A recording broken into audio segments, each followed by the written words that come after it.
അപ്പോൾ നമ്മളൊരു കട്ടിലിൽ ഏകദേശം 6 മുതൽ 8 മണിക്കൂർ ഭൂമിയായിട്ടൊരു ബന്ധമില്ലാതെ ഇങ്ങനെ കിടക്കുകയാണ്.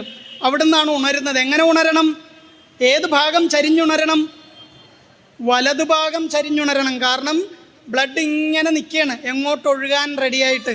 അപ്പോഴാണ് അതിരാവിലെ എണീറ്റ് ഇടതുഭാഗം ചരിഞ്ഞിങ്ങ് ഉണരുമ്പോൾ ഈ ബ്ലഡ് എല്ലാം കൂടെ പമ്പ് ചെയ്ത് നേരെ ഹൃദയത്തിലേക്ക് വരും.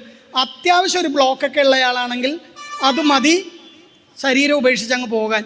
ഇപ്പോൾ നമ്മുടെ പൂർവികർ എത്ര സയൻറ്റിഫിക്കായിട്ടാണ് ഓരോന്ന് എഴുതി വെച്ചിരിക്കുക.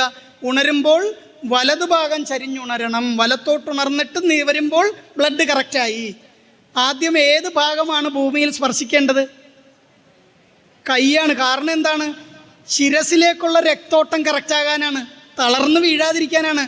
വലതുപക്ഷം ചരിഞ്ഞുണർന്നിട്ട് ഒന്ന് ഭൂമിയെ സ്പർശിച്ചാൽ ശിരസിലോട്ടുള്ള രക്തചംക്രമണാവസ്ഥ കറക്റ്റാവും. അതിനുശേഷം എന്ത് കണി കാണണം? കൈ തന്നെ കണി കാണണം. ആരെങ്കിലും